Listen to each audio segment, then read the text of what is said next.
la grâce et la paix vous soient données de la part de celui qui est, qui était et qui vient, de la part de celui qui nous connaît davantage que nous ne nous connaissons nous-mêmes, de la part de celui qui nous aime davantage que nous ne nous aimons nous-mêmes, parce que son amour est pur, alors que bien souvent nos amours recherchent un certain intérêt. Alors bienvenue, bienvenue dans la maison de Dieu, bienvenue dans la présence de Dieu.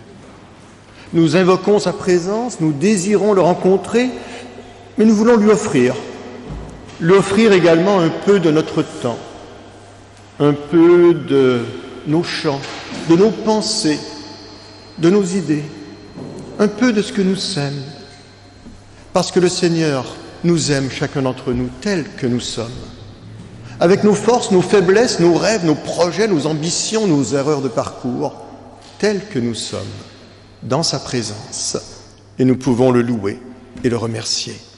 Vous avez reçu un petit livret qui donne le déroulement du culte. Pour vous, il est rouge, le mien est blanc. Et je vous invite donc à chanter « Viens en cette heure, ô tendre Père ».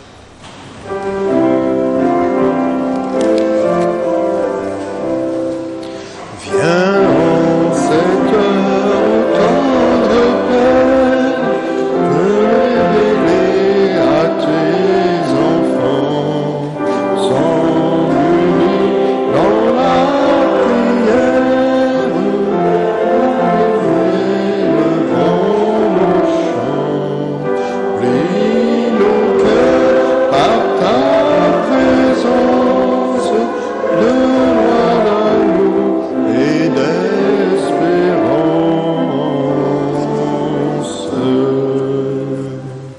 Louange. Louange, c'est une façon de dire merci. Merci à Dieu pour la vie. Merci à Dieu pour l'amitié. Merci à Dieu pour ceux qui nous accompagnent dans notre chemin de vie et chemin de foi. Merci pour toutes les joies du quotidien. Merci également pour les moments plus difficiles, qui peuvent justement nous faire mieux apprécier les moments faciles, car notre Dieu est le Dieu du quotidien. Et lorsqu'on s'approche de lui, la première impression, c'est d'être dépassé par sa grandeur. Et c'est pour cela que nous disons merci. Dans les rues de nos villes, c'est toi qui viens. Les rues de bruit, les rues tranquilles, les rues d'un dimanche matin, tu viens, tu donnes, tu te donnes. Dans nos fêtes, dans nos fautes, dans nos folies les plus hautes, nos soirs et nos aubes, tu viens, tu donnes, tu te donnes. Dans nos nuits de néon, dans nos jours parfois de néant, dans nos rues de pavés, d'auto, de solitude, tu viens, tu donnes, tu te donnes. Dans nos heures de détresse, dans les temps de promesse, dans les moments joyeux, les élans lumineux, les instants chaleureux, tu viens, tu donnes, tu te donnes.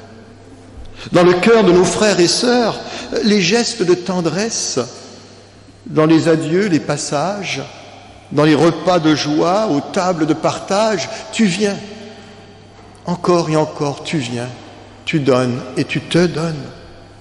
Au sourire d'un enfant, au pas de l'étranger, comme un ami, comme une paix, la clarté d'un amour, l'accord du royaume, tu viens, tu donnes, tu te donnes. Merci Seigneur. Alléluia. Et je vous invite à chanter le psaume 24 dans le recueil de chants, soit à la page 50, psaume 24, et nous chanterons le premier et le quatrième couplet. Premier et quatrième couplet, psaume 24, la terre au Seigneur appartient.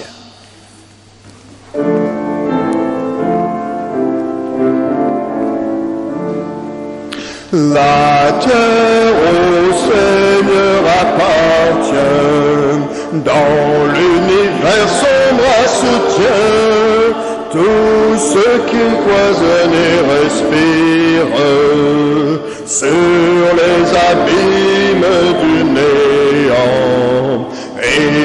poser les fondements et donner vie à son empire. Élevez-vous jusqu'aux cieux, porteurs de la cité de Dieu, laissez entrer le roi de gloire. Quel est ce roi si glorieux? C'est le Messie, c'est notre Dieu. Il tient dans ses mains la victoire. Amen. Vous pouvez vous asseoir.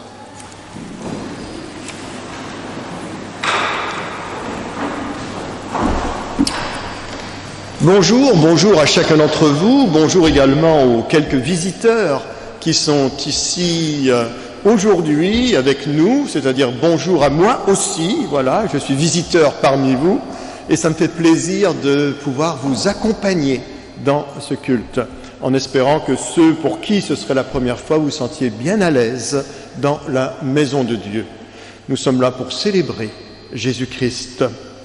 Bien sûr, les conditions, comme vous le savez, sont très très différentes dans toute cette période du Covid, les places sélectionnées, les bancs interdits, il y a toute une dynamique comme cela qui parfois peut créer une certaine inquiétude, il faut le reconnaître.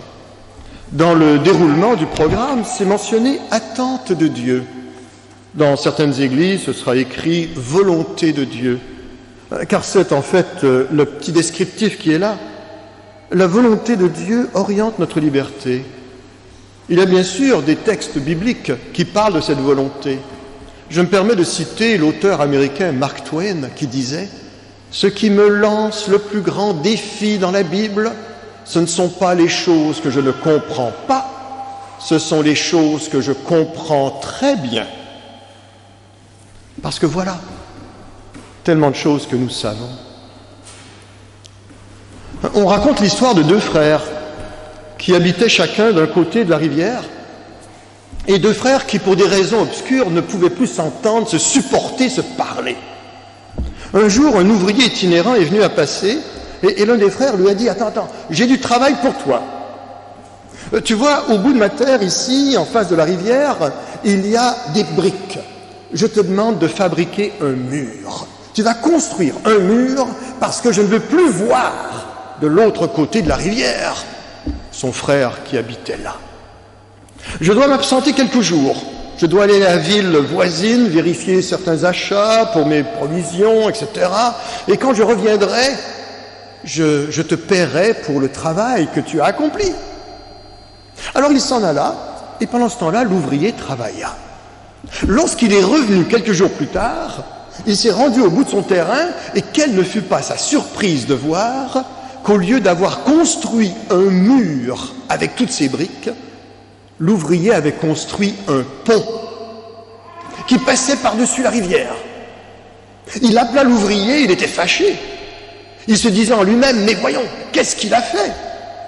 Et alors qu'il allait engueuler l'ouvrier, au même moment son frère, qui était de l'autre côté, s'est mis à courir, à traverser le pont, et s'est approché de son frère, en lui disant, mon frère, ça fait des années que l'on ne se parle pas, et toi, tu viens de construire un pont, pour que l'on puisse à nouveau se retrouver. Ça fait des années qu'on ne se supporte plus, mais toi, tu as voulu tourner la page. Et tu m'as montré que tu es prêt à effacer et à pardonner le passé. Viens mon frère que je t'embrasse. Bon, c'était pas encore le Covid, vous pouvez s'embrasser. Et donc, viens mon frère que je t'embrasse. À ce moment-là, il sauta dans les bras de son frère. L'autre regarda son ouvrier qui était là, un petit sourire en coin. Il est allé voir son ouvrier, lui dit « Écoute, tu nous as réconciliés.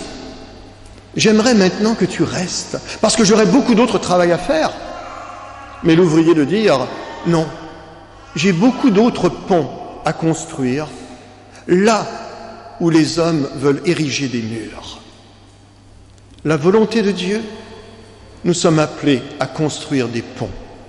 et non pas des murs. La volonté de Dieu, nous sommes appelés à détruire les murs et à les remplacer par des ponts. Que le Seigneur nous en donne la force et nous permette d'avancer. Et je vous invite à chanter. Nous t'invoquons, ô Seigneur, tout en restant assis à vos places.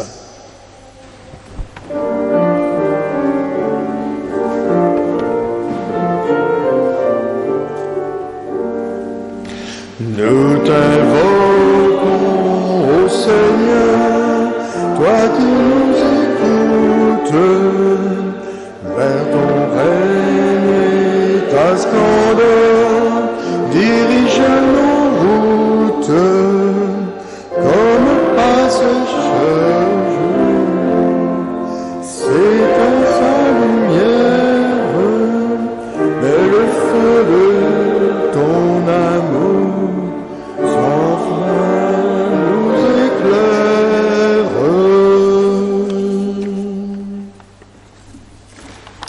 Si on poursuit dans ce petit déroulement liturgique, il est mentionné confession des manquements. Dans certaines églises, il y a la mention prière de repentance, confession des péchés. Si j'ai dit au début de cette cérémonie que lorsqu'on se présente devant Dieu, la première réaction c'est d'être époustouflé, émerveillé par sa grandeur, la deuxième attitude, en comparaison à cette grandeur de Dieu, c'est de voir la petitesse de l'homme. C'est de voir la faiblesse humaine. C'est de reconnaître nos manquements. C'est de reconnaître, en toute honnêteté, qu'il reste du travail à accomplir. Oui, Seigneur, à nouveau devant toi, pour demander ton aide. On désire plus d'amour dans le monde, mais qu'il est difficile de véritablement aimer, surtout le voisin détestable. On désire plus de paix dans le monde, mais Seigneur, sommes-nous toujours des artisans de paix? Plus de justice dans le monde? Et nous-mêmes, osons-nous prendre la parole devant les injustices qui nous entourent? Oui, Seigneur, toutes ces choses que nous faisons, que nous savons que nous ne devrions pas faire, et inversement, toutes ces choses que nous ne faisons pas, que nous savons que nous devrions faire. Le travail est parfois dur. Alors, Seigneur, nous demandons ton aide. Que tu puisses nous accompagner, nous transformer, nous fortifier. Que tu puisses, Seigneur, trouver dans nos cœurs un terrain propice pour recevoir ton esprit. Au nom du Christ vivant, nous prions. Amen et Amen. Vers toi, j'élève mon âme.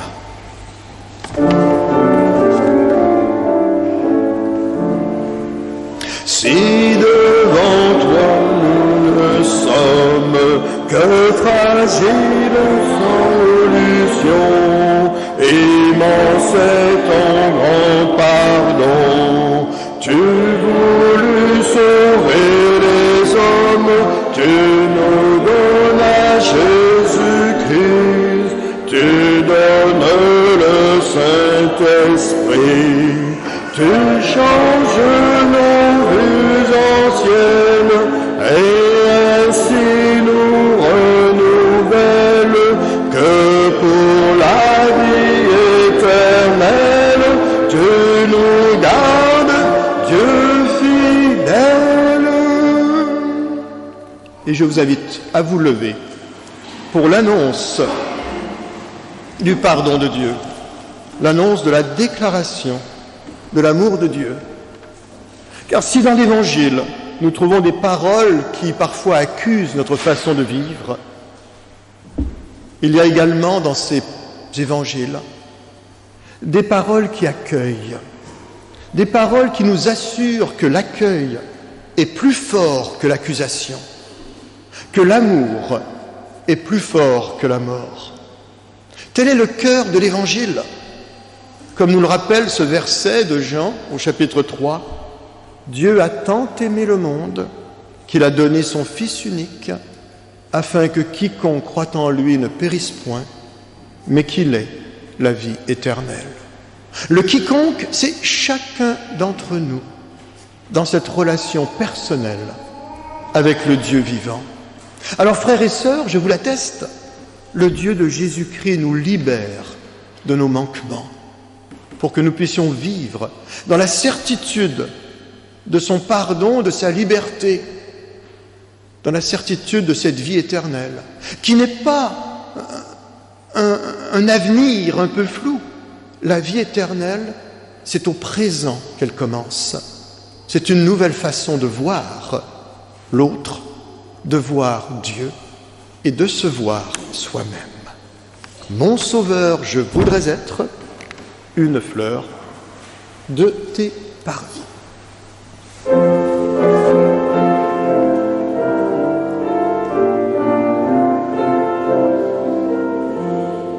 Mon Sauveur, je voudrais être une fleur de tes parvis, briller pour toi seul, ô Maître, puisque par toi seul je vis. Dans le silence répandre le parfum de ton amour, dans la nuit obscure attendre l'aurore de ton retour. Amen. Vous pouvez vous asseoir.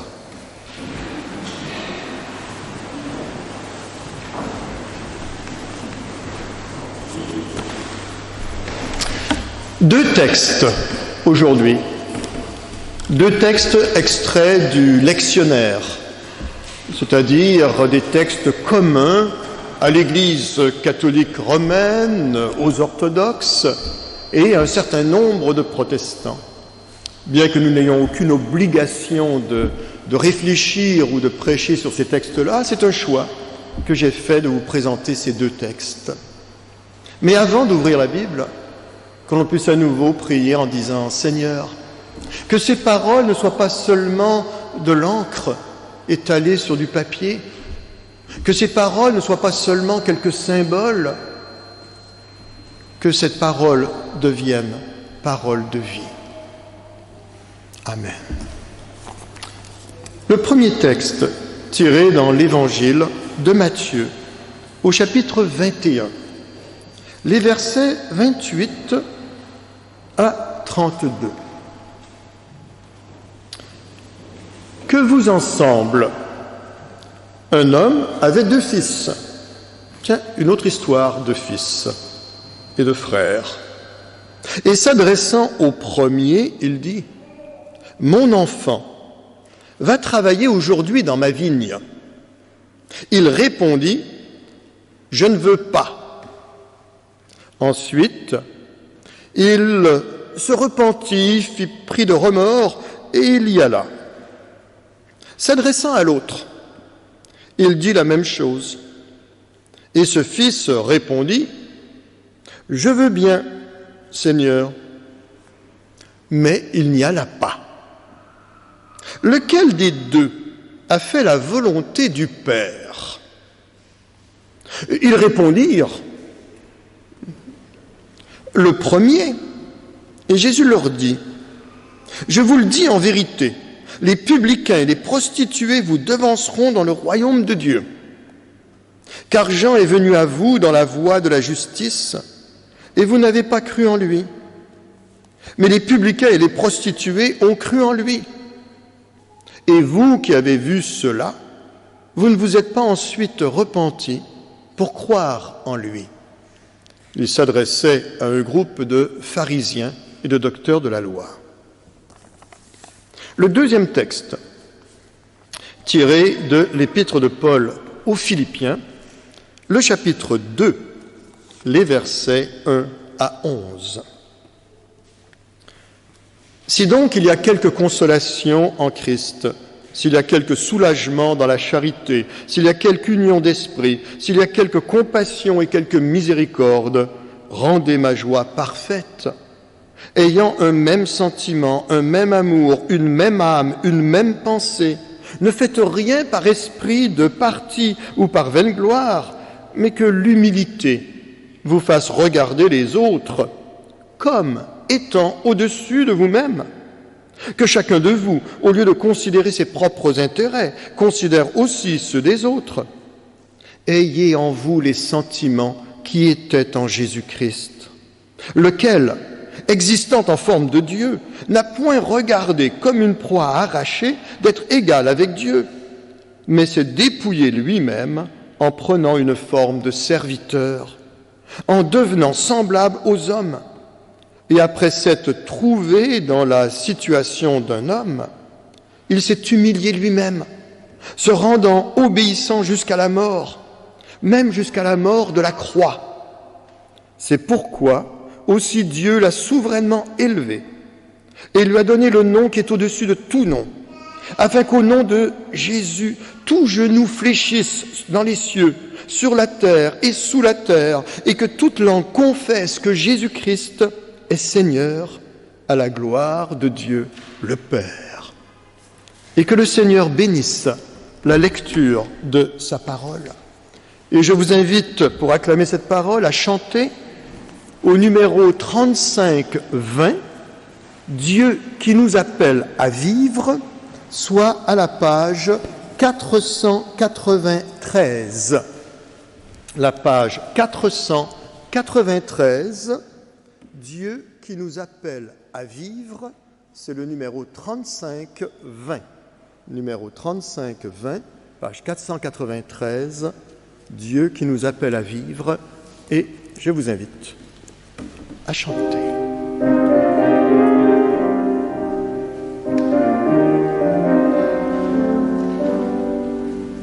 Dieu qui nous appelle à vivre au combat de la liberté, pour briser nos chaînes, faisons-nous ce que tu dis.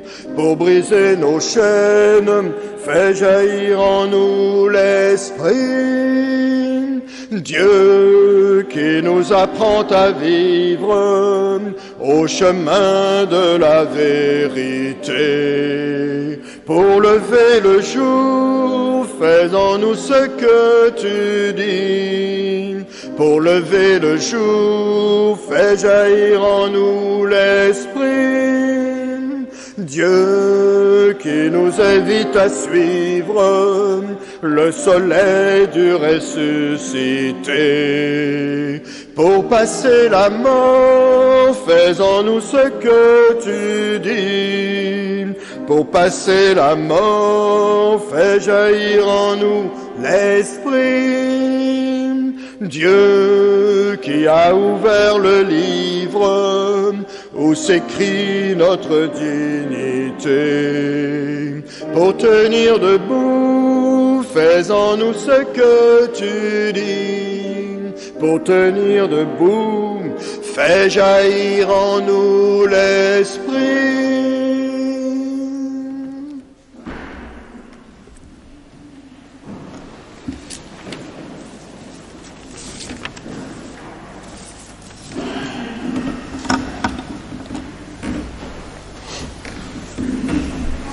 Une autre histoire de frères, une de mes favorites. On raconte l'histoire d'un père qui, à la veille de son grand départ, appela ses deux fils. Il leur dit « Voici, je vous confie à chacun une partie de mes terres. Je vous demande une chose, pensez toujours à votre frère. » Lorsque le père s'en fut allé, la terre fut séparée. Un des fils se maria et a eu une nombreuse famille. L'autre fils resta, lui, célibataire. Un jour, lorsque c'était le temps des récoltes, celui qui avait une nombreuse famille se mit à penser à son frère qui était tout seul. Et il se dit en lui-même, « Mon frère est tout seul pour ramasser les grains dans son champ, alors que moi, j'ai plein de main-d'œuvre. Je sais ce que je vais faire. J'irai dans mon grenier prendre 4 sacs de grains et de nuit, pour ne pas qu'il le sache, parfois l'amour est incognito, j'irai les porter dans son entrepôt. Comme ça va l'aider à passer l'hiver. Au même moment, le frère qui était seul se mit à penser à son frère qui avait une nombreuse famille. Et il se dit, mon frère a beaucoup de bouches à nourrir, alors que moi je suis tout seul. Je n'ai pas besoin de tout le grain que j'ai. Je sais ce que je vais faire. Je vais prendre 4 sacs de grains dans mon entrepôt et j'irai de nuit les porter dans son grenier. Comme ça va l'aider à passer l'hiver. Ainsi fut dit, ainsi fut fait.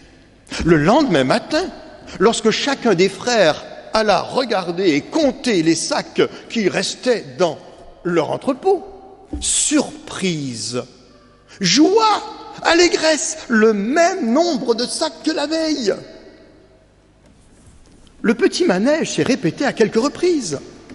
Ou celui qui avait la nombreuse famille pensait à son frère en disant « il est tout seul, je veux l'aider, je vais prendre des sacs, j'irai les porter chez lui ». Et l'autre qui était seul, qui pensait à son frère, lui il a beaucoup de bouches à nourrir, donc je vais prendre 4 sacs, j'irai les porter chez lui. Et à chaque fois le matin, en comptant les sacs, surprise, joie, allégresse, le même nombre de sacs que la veille.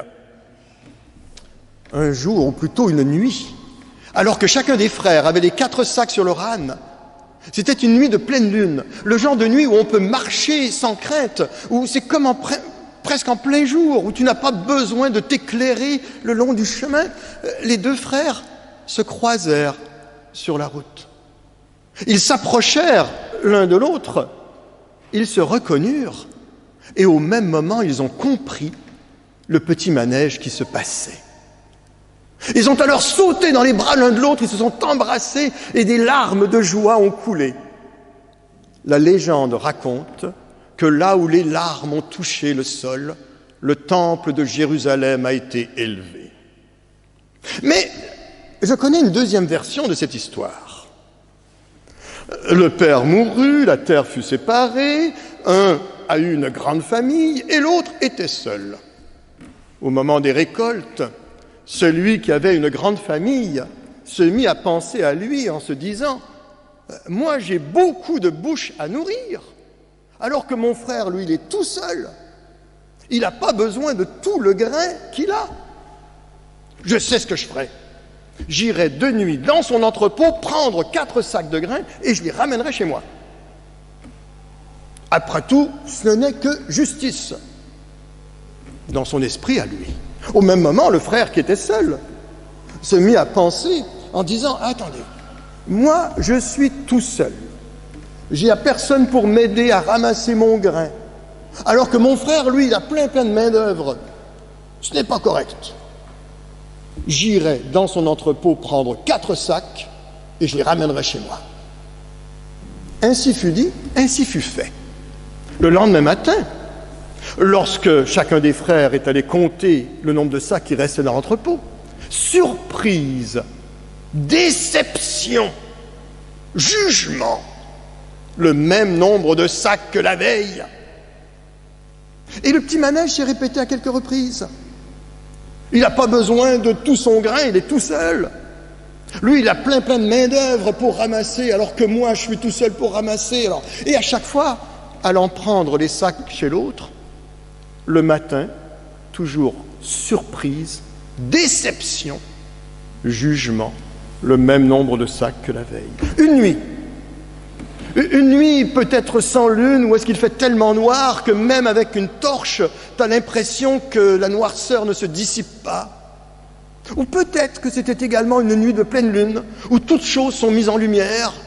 Quoi qu'il en soit, les 2 frères étaient sur la route, ils se croisèrent, ils s'approchèrent l'un de l'autre, ils se reconnurent, et au même moment, ils ont compris le manège qui se passait. Alors ils sautèrent dans les bras l'un de l'autre pour se battre. La légende raconte que là où les larmes de douleur ont coulé, le Parlement a été érigé. Les humains se compliquent parfois la vie dans leurs relations les uns avec les autres. Je reviendrai dans un instant sur cette petite histoire, mais je ferais peut-être mieux de mettre ma montre parce que je ne vois pas d'horloge autour. Dans certaines églises, il faudrait peut-être mettre un calendrier, mais bon, je vous rassure.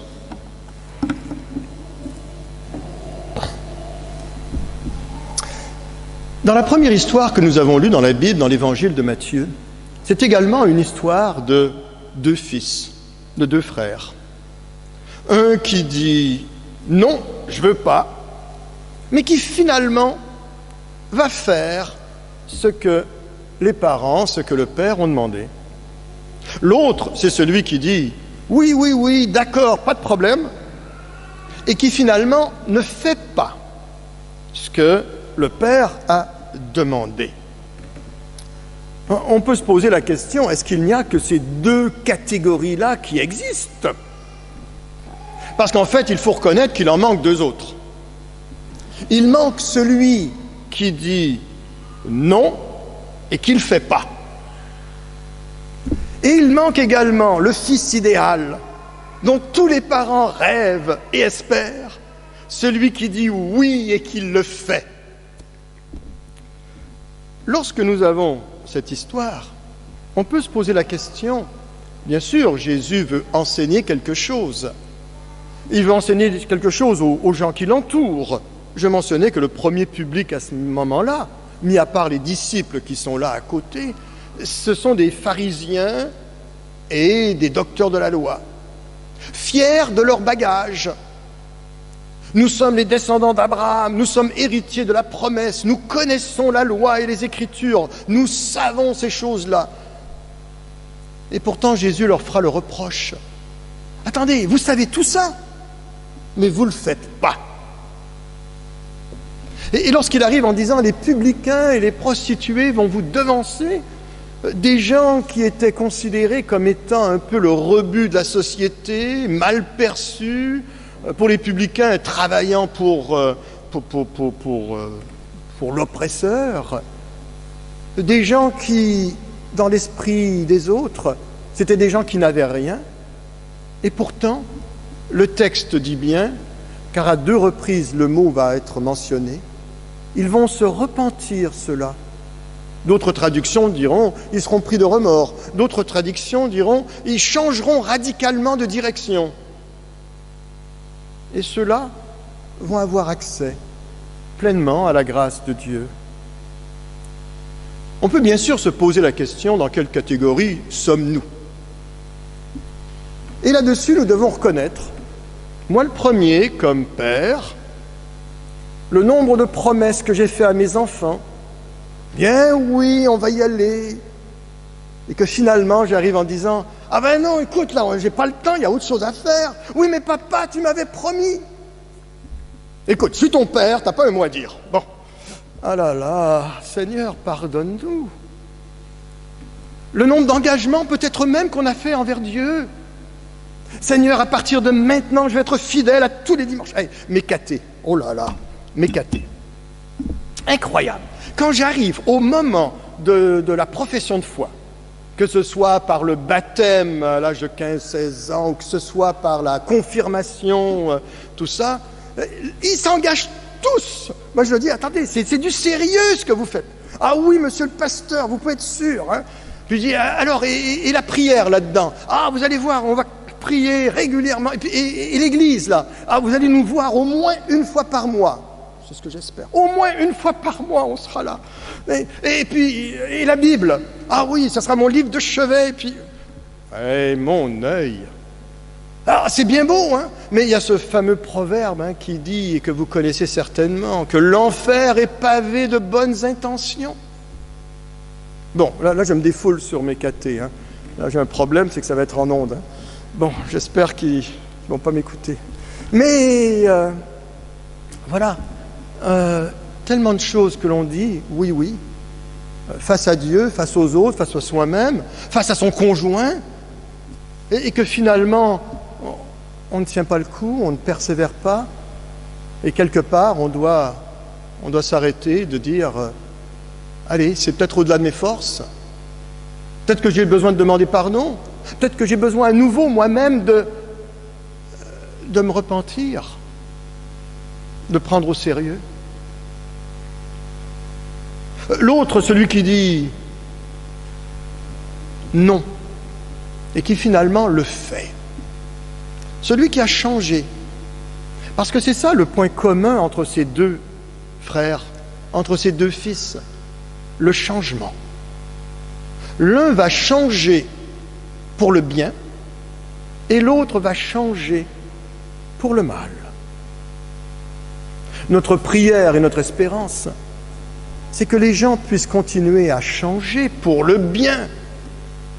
C'est une des grandes réalités de l'Évangile, de croire qu'il est toujours possible d'être transformé pour le mieux, de croire qu'il est toujours possible de grandir dans la foi, le regard tourné vers Dieu, dans l'espérance, le regard tourné vers les autres, et par-dessus tout, qui englobe tout, dans l'amour véritable.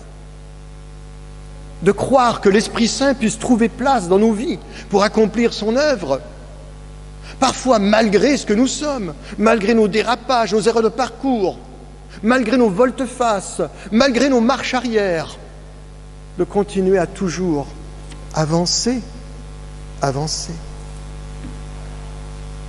Et alors, le texte de Philippiens.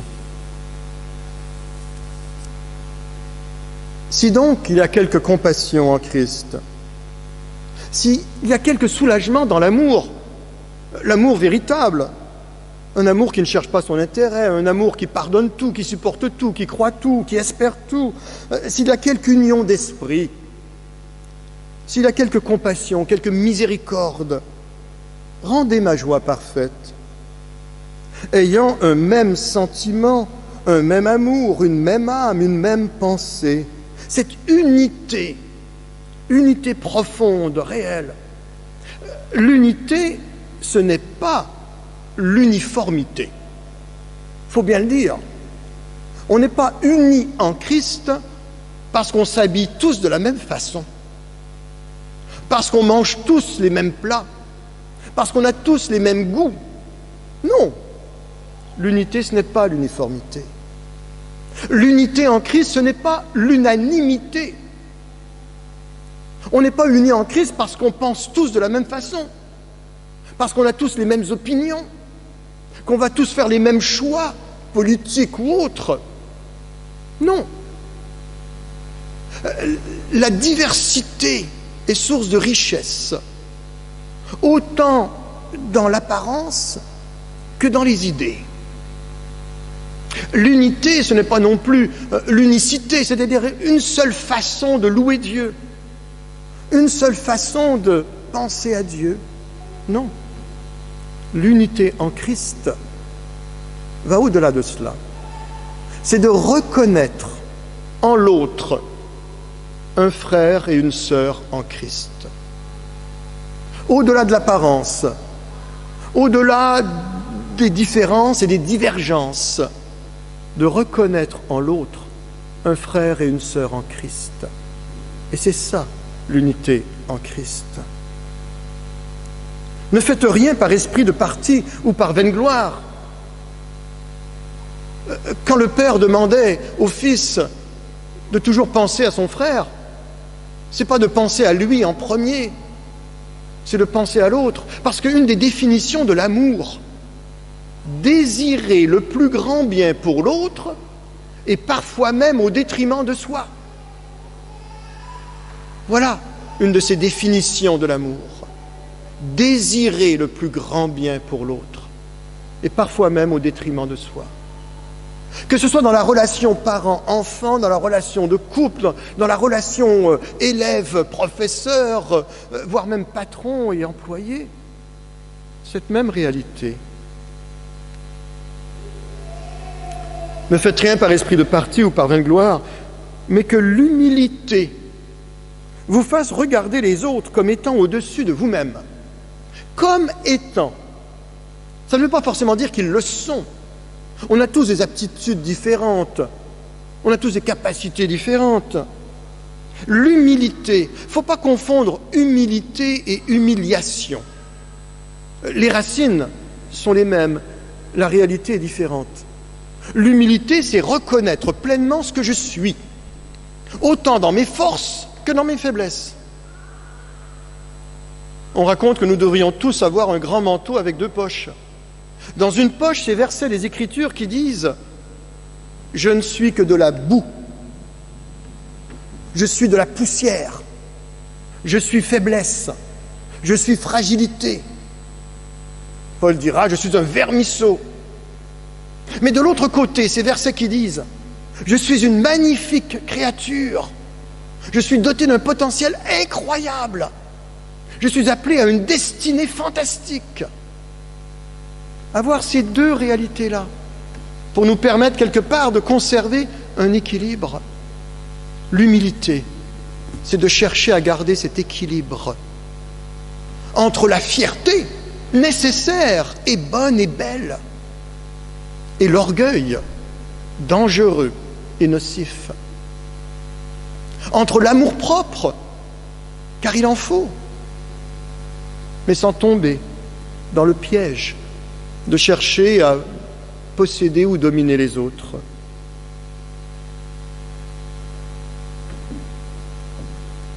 Ayez en vous les sentiments qui étaient en Jésus-Christ.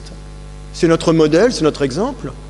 Si nous disons que nous sommes chrétiens, ça veut dire que nous disons que nous appartenons au Christ. C'est littéralement ce que ça veut dire. Et dans cette optique-là, il est notre modèle, il est notre exemple. Mais plus qu'un exemple et un modèle, il est également notre force, notre soutien. Lequel, existant en forme de Dieu, n'a point regardé comme une proie arrachée d'être égal avec Dieu, mais s'est dépouillé lui-même en prenant une forme de serviteur, en devenant semblable aux hommes. Et après de s'être trouvé dans la situation d'un homme, il s'est humilié lui-même, se rendant obéissant jusqu'à la mort, même jusqu'à la mort de la croix. Et nous sommes appelés à suivre son exemple. Alors imaginez une pancarte devant l'église. Église cherche paroissiens prêts à donner leur vie jusqu'à la mort.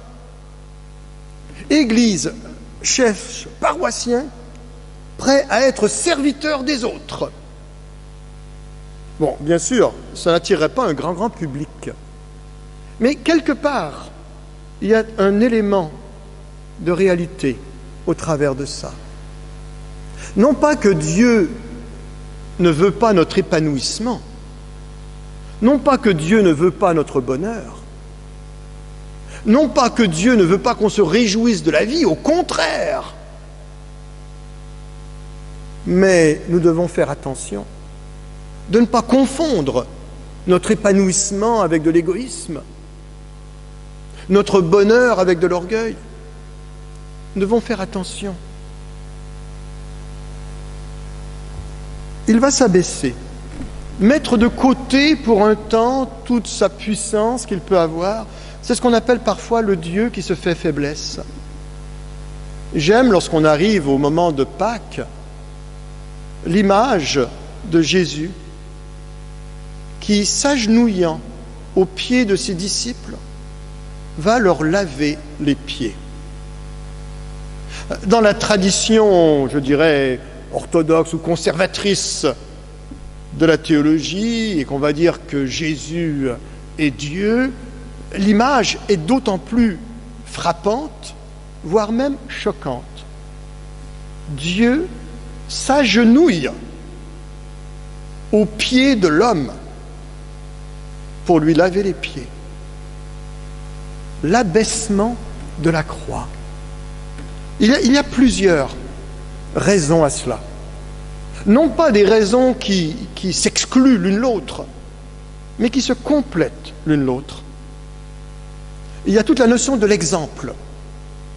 Le Christ est un exemple à suivre. D'ailleurs, c'est ce que Gandhi disait. Le Christ est un magnifique exemple. Le christianisme est une superbe religion. Le problème, ce sont les chrétiens. Bon, quelque part, il avait un peu raison. La notion d'exemple. Dans ce texte où il est dit dans l'Évangile, il n'y a pas de plus grand amour que de donner sa vie pour ses amis. La mort du Christ est également une question de sacrifice, bien que certains n'aiment pas le terme, en disant « je refuse l'idée d'un Dieu vengeur qui demanderait le sang de son Fils pour l'apaiser ». J'aime pas moi non plus cette idée-là. Non seulement je ne l'aime pas, je suis contre cette idée-là. Dieu n'a absolument pas besoin de la mort de son Fils pour apaiser une soi-disant colère de sa part. Ce n'est pas pour lui qu'il fait ça, c'est pour nous qu'il le fait. C'est pour nous montrer la grandeur de notre ou le problème, le drame de notre situation. Le prix qui a été payé est infiniment supérieur à la dette que nous avions. La mort du Christ est également une question de bouc émissaire dans ce texte où il est dit qu'il va prendre sur lui tous les péchés de l'humanité. Mais pour moi également, la mort du Christ, c'est l'écroulement de tout le concept de la religion. Parce que la religion, par définition, c'est l'effort de l'homme pour s'élever vers la divinité. C'est une relation qui s'établit, un lien qui va s'établir. Et on le présente souvent comme une sorte d'échelle où l'humain va regarder vers la divinité pour s'élever, alors que l'Évangile est exactement le contraire. C'est Dieu qui s'abaisse vers l'humain. Et cet abaissement du Christ vers l'homme est total, absolu, jusqu'à la mort. Et tout le concept du religieux s'écroule là-dedans. Bon, mais ça c'est un autre sujet, puis d'ailleurs, je dois avancer et terminer, parce que ce texte termine sur une note d'élévation. C'est pourquoi aussi Dieu l'a souverainement élevé, lui a donné le nom qui est au-dessus de tout nom. Et avec le Christ, nous aussi, après tout ce mouvement d'abaissement, nous sommes élevés avec lui. Avec tout ce mouvement de repentance, de prise de conscience, nous sommes élevés avec lui, dans la gloire. Non pas pour nous glorifier, mais pour le glorifier, lui. Que le Seigneur puisse être béni. Amen.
Et je vous invite à prendre dans le recueil de chants le numéro 3615, « Béni soit le lien », soit à la page 512, le numéro 3615, « page 512, « Béni soit le lien », et je vous invite à chanter les 3 premiers couplets.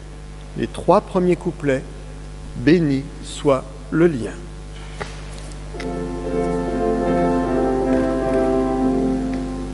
Béni soit le lien qui nous unit en Christ, le saint amour, l'amour divin que verse en nous l'Esprit.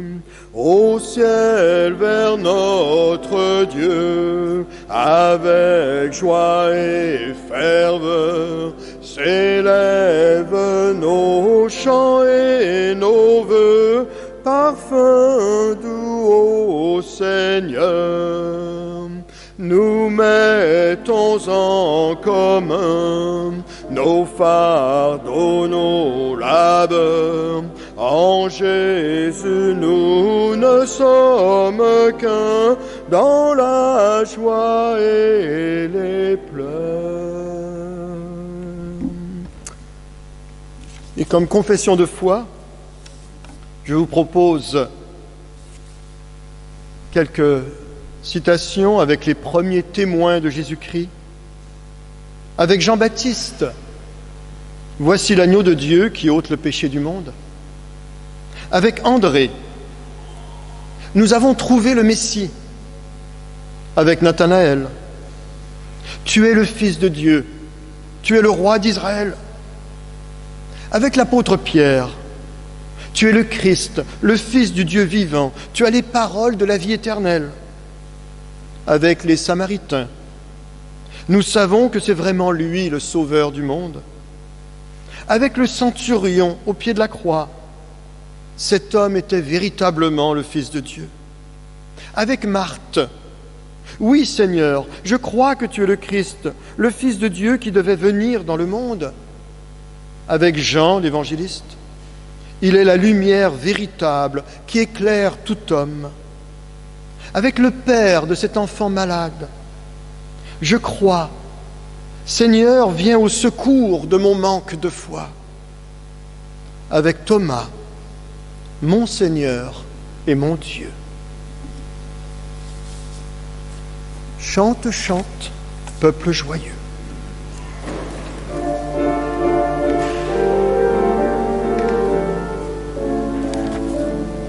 Chante, chante, peuple joyeux, toi qui aimes ton Dieu. Chante, chante, peuple joyeux, toi qui aimes ton Dieu. Seigneur, nous te chanterons, nous proclamerons ton nom. En toi nous nous confions, tu es fidèle et bon. En toi nous nous confions, tu es fidèle et bon. Amen. Vous pouvez vous asseoir et j'inviterai les personnes désignées pour recueillir les dîmes et les offrandes à bien vouloir s'avancer, s'il vous plaît.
Oui Seigneur, merci.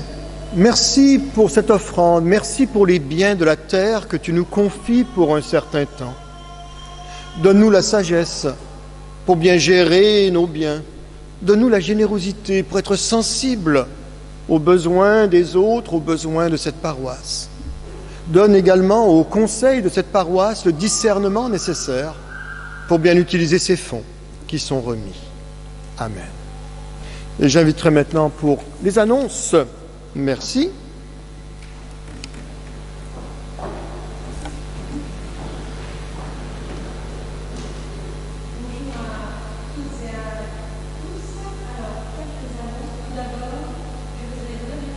Pasteur Marc-Henri Vidal pour nous avoir accompagnés dans ce culte et pour sa très belle prédication. Un très grand merci à Claire Duisabo qui nous a accompagnés au piano. Et sinon, quelques annonces pour les prochaines semaines. Donc, la première séance de la découverte biblique et du catéchisme aura lieu le 11 octobre. Il y a encore besoin des feuilles pour les inscriptions au fond du temple. La veille, donc le samedi 10 octobre, il y aura la 3e séance de formation biblique animée par Florence Coupry sur l'Ecclésiaste. Un très grand merci à Florence pour son enseignement. Sinon, plus prochainement, demain, le groupe de prière se réunira ici au temple à 19h. Et après-demain, mardi, comme tous les mardis, il y aura répétition de la chorale à 19h30. Et je précise que les choristes chantent en portant leur masque. Voilà. Et sinon, petit détail pratique, à la fin du culte, nous sortirons par la porte de côté pour des raisons de crise sanitaire. Je vous remercie. Merci bien. Effectivement, j'avais oublié de me présenter au début. Merci de l'avoir fait. Alors, pasteur Marc-Henri Vidal, je suis pasteur de l'église protestante unie d'Anguin-les-Bains et de la vallée de Montmorency. Voilà. Et donc, à nouveau, ça me fait plaisir d'avoir pu vous accompagner aujourd'hui. Nous arrivons presque au terme de cette célébration, de cette cérémonie, de ce culte. Occasion de prier également pour différents besoins, prier pour des gens qui nous sont chers, que le Seigneur puisse être présent au travers de nos prières. Oui, Seigneur, nous pensons à des personnes qui en ce moment sont éprouvées physiquement, petites maladies ou graves problèmes. Toi qui es le Dieu qui fortifie, puisses-tu mettre ta main et accompagner. Nous pensons à des personnes qui sont inquiets du lendemain, des parents qui s'inquiètent pour l'avenir de leurs enfants, des enfants qui s'inquiètent pour leurs parents vieillissants, des personnes qui ne savent pas ce qu'ils vont manger demain, qui cherchent un meilleur travail ou tout simplement un travail. Oui, Seigneur, toi qui es le Dieu de paix, accorde ta paix.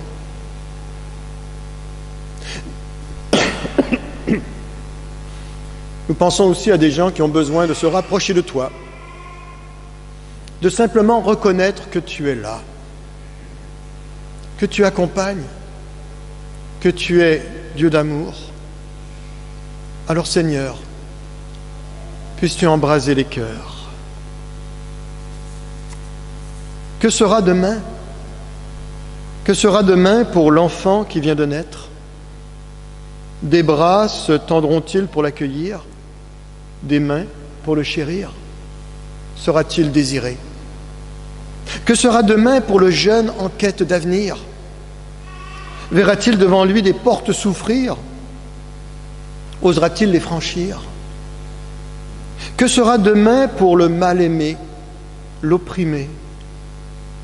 Trouvera-t-il sur son chemin des frères pour le libérer?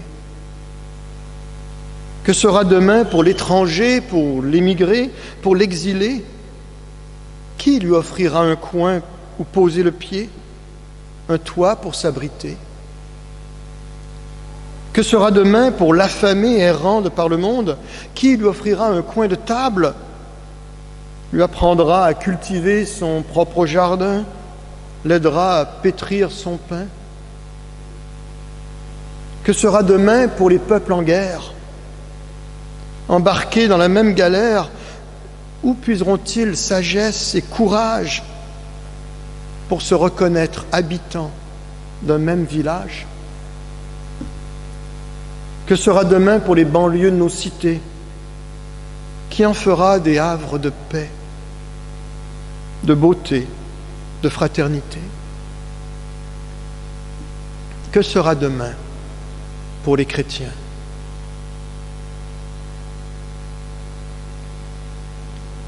Dans la limite de nos paroles, lorsque nous ne savons trop quoi dire ou comment, il y a ces quelques versets des Écritures, cette prière d'unité entre diverses traditions au sein du christianisme. Notre Père qui es aux cieux, que ton nom soit sanctifié, que ton règne vienne, que ta volonté soit faite sur la terre comme au ciel. Donne-nous aujourd'hui notre pain de ce jour. Pardonne-nous nos offenses, comme nous pardonnons aussi à ceux qui nous ont offensés. Et ne nous laisse pas entrer en tentation, mais délivre-nous du mal, car c'est à toi qu'appartient le règne, la puissance et la gloire, pour les siècles des siècles. Amen. Et je vous invite à vous lever.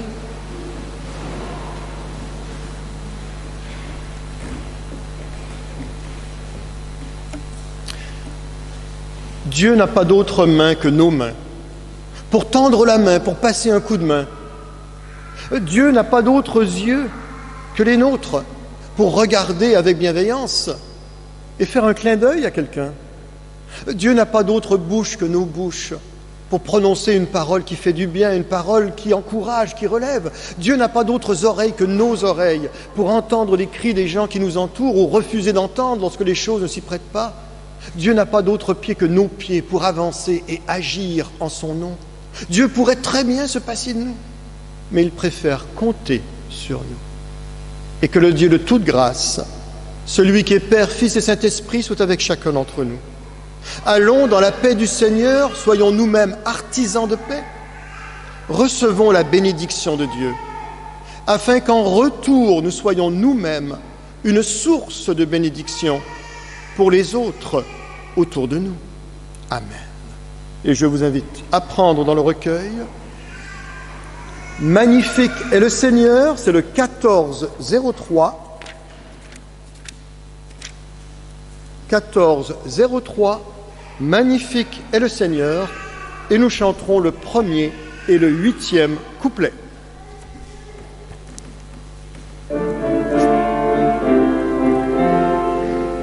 Magnifique est le Seigneur, tout mon cœur pour chanter Dieu. Magnifique est le Seigneur, alléluia, alléluia. Que puissance, honneur et gloire reviennent au Dieu trois fois saint, aujourd'hui et à jamais. Alléluia, alléluia. Bonne journée et bon appétit.